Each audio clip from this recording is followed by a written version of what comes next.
This evening. I hope you're doing well.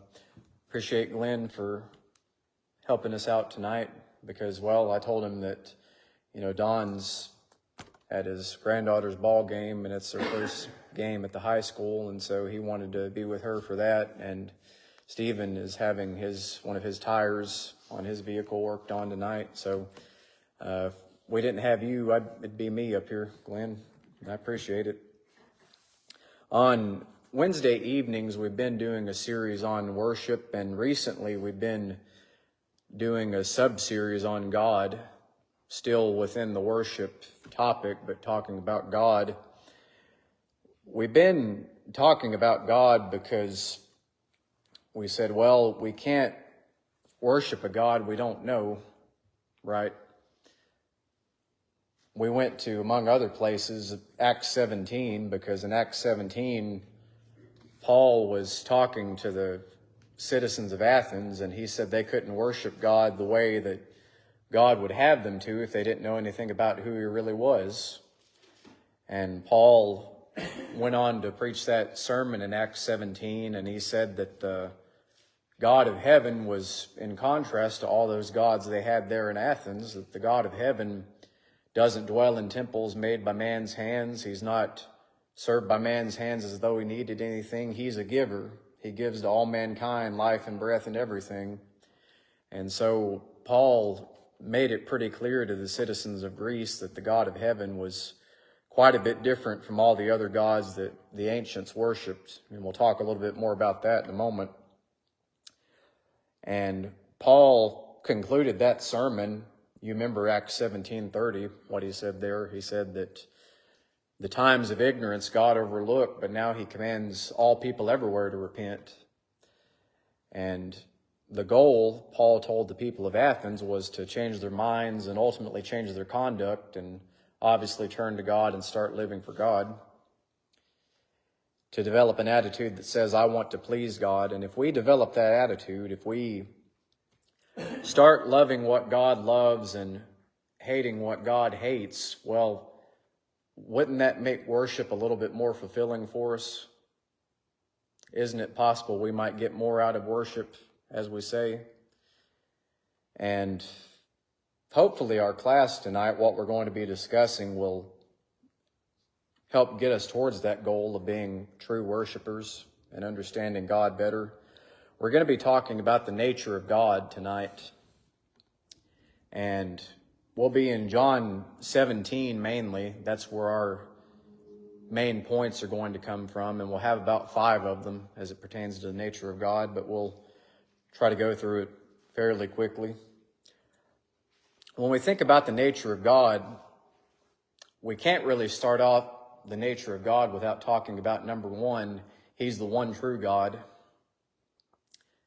And, well, that's important because we have to understand that not everyone in the world believes in the one true God, and not everyone in the world, when Paul was preaching, believed in the one true God. There was an article from Psychology Today from about 5 years ago. It talked about world religions and gods that people throughout the world believe in. Anthropologists estimate there may be at least 18,000 different gods, goddesses, and various animals or objects that have been worshipped by humans since our species first appeared. Now, that's a lot of them, isn't it? 18,000 is a pretty big number. And that would make sense, though. I mean, even if you just go throughout the Old Testament and you look at the different gods that Israel had to compete with when they were in Canaan, well, you know, the Canaanites and those different people had a bunch of various gods they had as well. And when we were together last week, one thing that we tried to emphasize was we can have confidence for what we believe in as Christians. We can be confident of our salvation, and we can be confident that the Bible is the Word of God and that the God we serve really is who he says he is. And we touched on a few reasons why that was the case. And without getting too deeply into it, one thing that we touched on, among other things, was Everything created has a cause, doesn't it? Everything created has a cause that was greater than what is created itself. I use a MacBook laptop at home most of the time to put together my lessons, and when I do paperwork for my other job, that's what I use. And had to be pretty smart to come up with something like a laptop, don't you? It's not something that I definitely can't come up with just by the very little knowledge that I have about computers, but took an intelligent mind to design that MacBook. What about the human body? What about the mind? What about all the different things that our body can do? Didn't it take an intelligent design, an intelligent designer for that intelligent design? Some of us in here would fancy ourselves animal lovers, and I would be one of them. Now, all of us would admit that animals are smart. Sometimes they're too smart for their own good, right? But animals really don't have the intellect and the ability that human beings do they? Because, animals can't create a blueprint for a building that's going to be constructed. Animals can't study to become doctors or lawyers or whatever. God designed human beings to do a variety of things. We're made in the image of God, and we'll talk some more about that in a moment. But we ought to always thank God that we have minds, that we have the ability to think and reason and so forth. Somebody said that a mind is a terrible thing to waste. And if a mind is a gift from God, and Scripture seems to tell us that it is, then we ought not waste it. And we think about the one true God. You notice what Jesus said in John 17. John 17 is Jesus' prayer to God the Father. That entire chapter of John 17 is what that consists of. In John 17, verse 3, Jesus said, "This is eternal life, that they know you, the only true God, and Jesus Christ, whom you have sent." When you think about primitive people and the different gods that they believed in, they had a bunch of different gods for a variety of different things in life. There were gods of rivers and mountains and trees and things. And you think about ancient Egypt, because, the Bible mentions ancient Egypt, especially when you're in Exodus. They had a variety of different gods as well. Egypt was polytheistic as opposed to monotheistic. You know what the difference is between the two. If you're monotheistic, you believe in one God. So if you're polytheistic, that means you believe in many gods. Well, Egypt was polytheistic. They had a god of the sky. They had a god of the river. You think about Greeks. We mentioned Paul being in ancient Greece in Acts 17. Well, Greeks had their multitude of gods too. You heard the name Zeus before? Or Poseidon? Or Ares? Or any of those Greek gods? Well, Zeus was their prime deity. Zeus was the ruler of the sky to the ancient Greeks. Poseidon was another one of their Greek gods. He was the god of the sea. Here's why I bring up those different gods from those different areas of the world. Were they mainly confined to just one area, or were they gods over all nature? Think about the God we serve. Is he just confined to one area, or is he God over the entire earth? Is he God over all nature? He's God over everything, isn't he? He's sovereign. He's Lord of all creation. And you think about those different gods, how do they compare to the God of the Bible? Mark's account, when Jesus was on the sea, says Jesus said to the sea, "Peace, be still." Mark said the wind ceased and there was a great calm.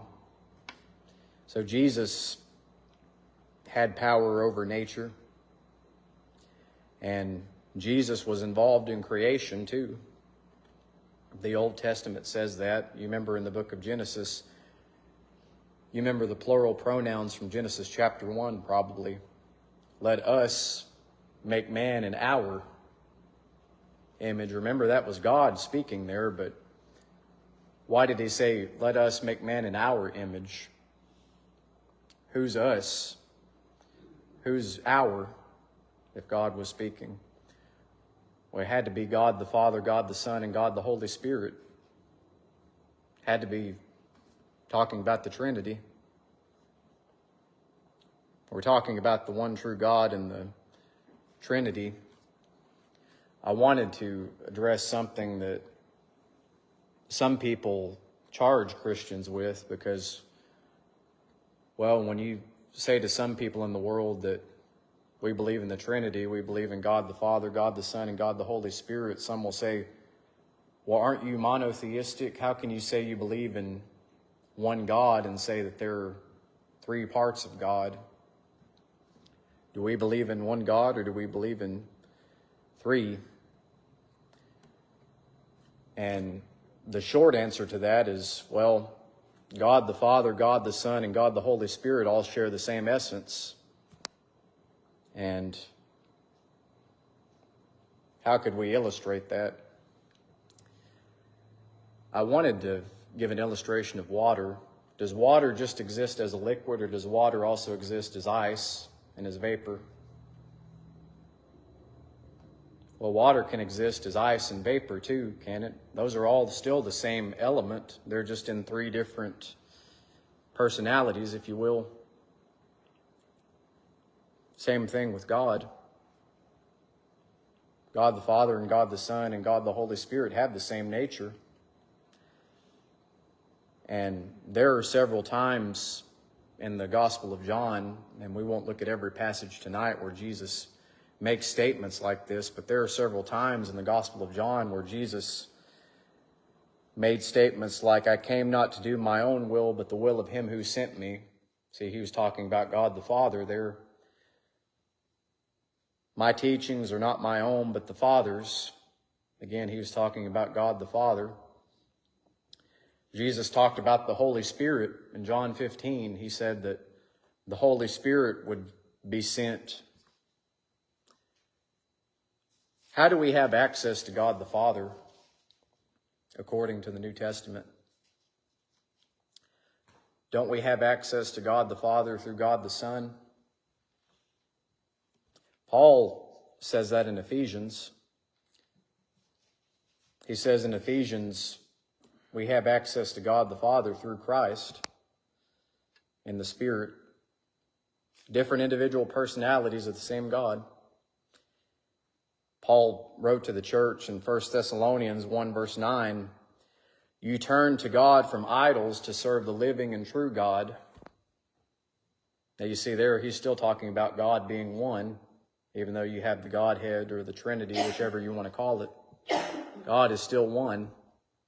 Remember what Moses said to Israel, hear, O Israel, the Lord your God is one. So that's a brief overview of the one true God, but I wanted to talk number two, God is eternal. When we think about the nature of God, God is eternal. If someone is opened up to John 17, someone read verse 8, if you would, for us, of John 17. For I have given unto them the words which thou gavest me, and they have received them, and have known surely that I came out from thee, and they have believed that thou didst send me. When we say something is eternal, what do we mean by that? If you talk about something being eternal, it's forever. It doesn't have a beginning or an end, does it? And when John saw Jesus on Patmos in Revelation, John records this in Revelation 1, 17 and 18. He says, when I saw him, that's talking about Jesus, I fell at his feet as though dead. But he laid his right hand on me, saying, Fear not, I am the first and the last, and the living one. I died, and behold, I am alive forevermore, and I have the keys of death and Hades. So Jesus said he died, but he was alive forevermore. That was after he arose, as you know. What things are eternal? Someone asked the question, is mind or is matter eternal? And matter is the stuff that the universe is made of, right? What makes the universe together, the physical elements of it. Well, the universe isn't eternal. Even atheists admit that this universe had a beginning. But if it had a beginning, where did it come from? Even if you were to take the argument of the Big Bang Theory, which we don't have time to get into tonight, well, where did that small amount of matter come from? Because it had to have an origin, did it not? And people differ on how it began, but virtually everyone says the universe had a beginning. Question is, what caused that beginning? And we said God is eternal, meaning God's not bound by time. God doesn't have a beginning. God doesn't have an end. So God's outside of time, isn't he? So God was there before time began. You ever heard that question? And whether it's been asked sincerely or not, I'm not really sure. But if God made all this, who made God? Have you ever heard people ask that question before? Well, when they ask that, really what they're showing is they don't really understand how the Bible describes God, because God told Moses, I am. I've always existed, I always will exist. So God is self-existing. God did not have a beginning. So no one and nothing could have made God. Now, we think about that, we'd come to number 3. God is personal. We just noticed John 17, verse 8. And Jesus, you notice there, speaks about God being personal. I have given them the words that you gave me. They have received them and have come to know in truth that I came from you, and they have believed that you had sent me. Have you ever described someone as personable to someone who doesn't know them that well? What's it mean when you call someone personable?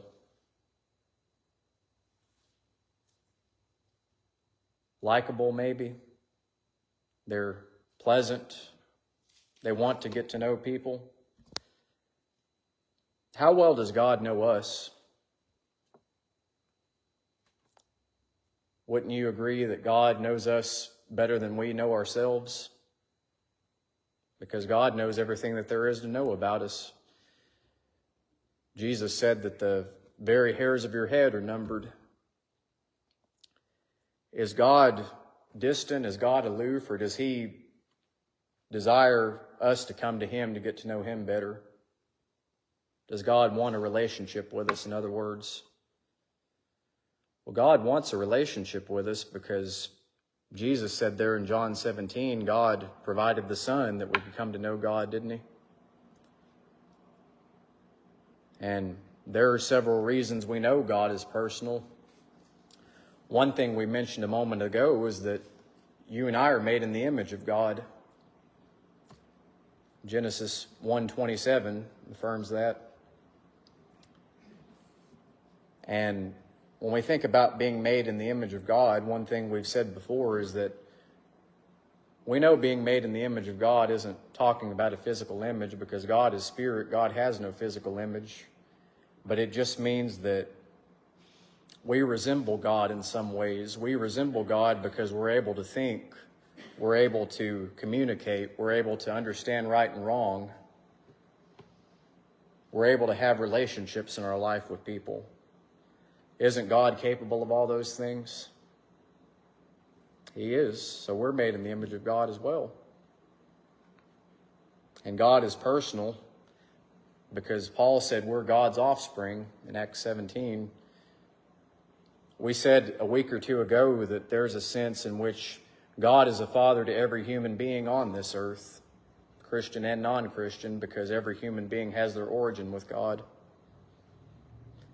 God gave us life. And if we're willing to do what he requires of us through Christ, he's willing to give us eternal life. God is personal because he's the Father of our spirits. Hebrews 12, verse 9. The writer says, we've had earthly fathers who disciplined us, and we respected them. Shall we not much more be subject to the Father of spirits and live? We've mentioned before about what makes a father a good father.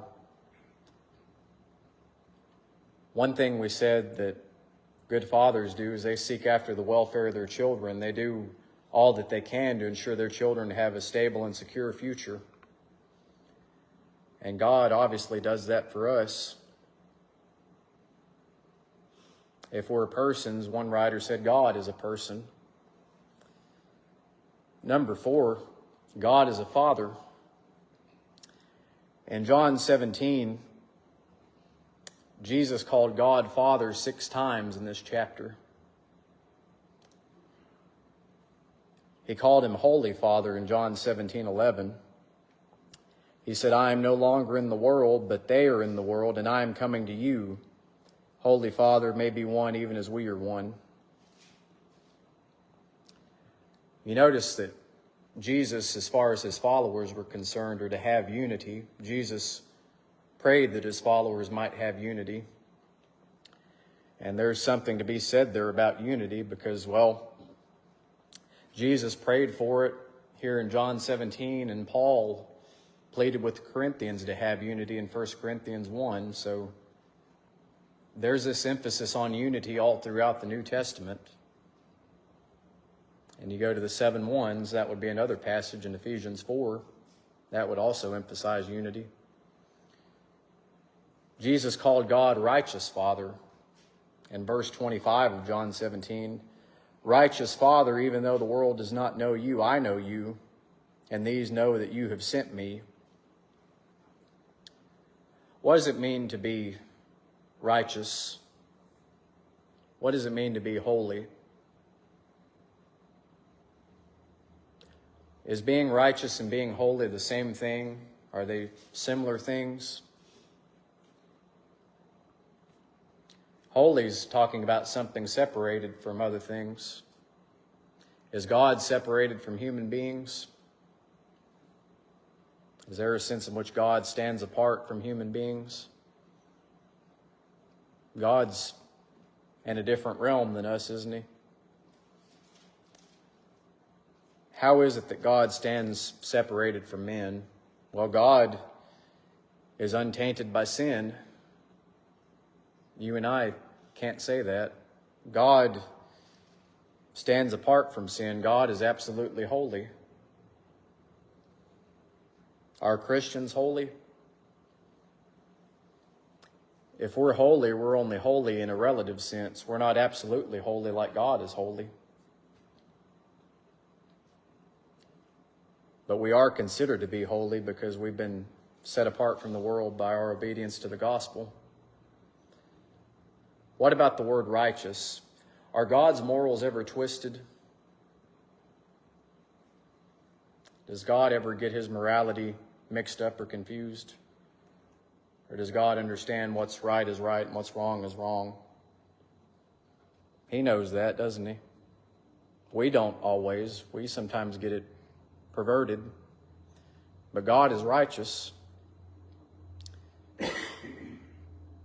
God's going to judge consistent with his character. David said in Psalm 9, verse 4, you've maintained my just cause. You've sat on the throne giving righteous judgment. Is God's judgment always going to be fair? It's always going to be fair because that's consistent with God's character. Abraham asked the question in Genesis, and it demands an affirmative answer. Shall not the judge of all the earth do right? And the answer to that would be yes. Because is anyone going to be in hell that doesn't deserve to be there? Obviously not. If that were the case, that would reflect upon God, wouldn't it? That would make God a liar. But God is a father. God is a father in the sense that he knows and loves and cares for his children. Everything that God has given to man, every blessing that man has from God is for man's own best interest. God's provided everything that we need. When we think about God as Father, we know God is accessible to us. God has made it to where we can come to God. In Hebrews 10, 19 through 22, if you notice what the writer says there, he says that we have confidence to enter the holy places by the blood of Jesus, by the new and living way that he opened for us through the curtain, that is, through his flesh. And since we have a great high priest over the house of God, since we have Jesus as our high priest, let us draw near with a true heart and full assurance of faith, with our hearts sprinkled clean from an evil conscience and our bodies washed with pure water. Why can I be so confident in approaching God? Why can I have such confidence in coming to God in prayer?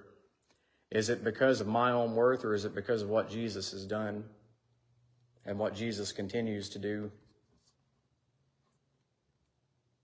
It's because of what Jesus has done. It has nothing to do with me. If it did, I could boast of my own works. But God is accessible. See, if I'm in Christ and Christ is living in me, there's no fear there. There's no cloud of doubt. There's no inferiority complex. We think about the sacrifice of Jesus. That leads us to number 5. God is love. In John 17, verses 23 through 24, Jesus said, I in them and you in me, that they may be perfectly one, that the world may know that you sent me and have loved them even as you love me. Father, I desire that they also, whom you have given me, may be with me where I am, to see my glory that you have given me, because you loved me before the foundation of the world. When you think about the love of God, obviously there's a ton of different passages we could go to, but one of them is in Ephesians 2, verse 4. Paul says God is a God of great love. Love is God's essential nature.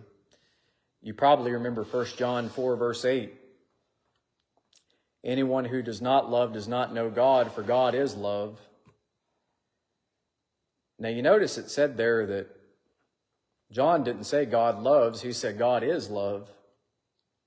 That's God's defining characteristic. It's the very essence. God's the very essence of love. Love originates with him. And you remember that Greek word for love there. We've talked about it before. Starts with an A. What is it? Agape. It's talking about goodwill towards men, affection, benevolence. Does God show goodwill towards all the people of the earth? Is God benevolent towards all the people of the earth? He gives us sunshine and rain, whether we deserve it or not. And none of us really do, if we're being honest. If we want to know what it means to possess that type of love, you have to look to God to see that example of it. God's a giver. God is love, but we know that love isn't the only attribute of God. God is a God of power too, isn't he? Wouldn't you agree that God is powerful? But if God doesn't have love and he just has power, what do you have? We ought to be terrified, shouldn't we? God is holy. You'd agree that God is holy, but what if God is holy without love? Well, we couldn't come near to God because we're unholy.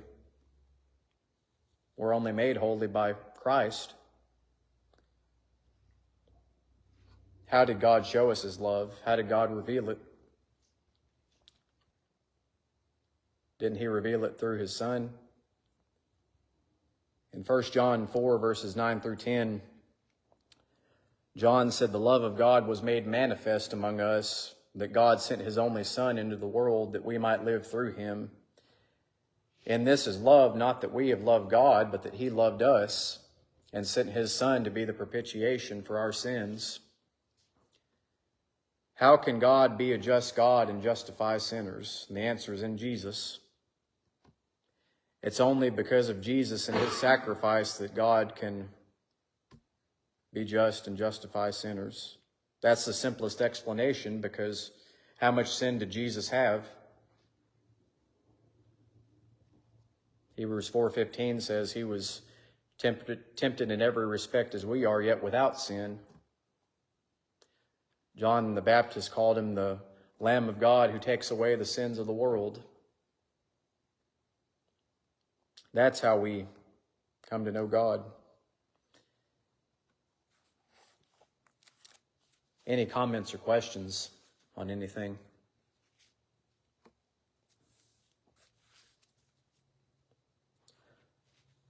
We've talked about worshiping God and why it's imperative to understand God first. It's not only important to know God.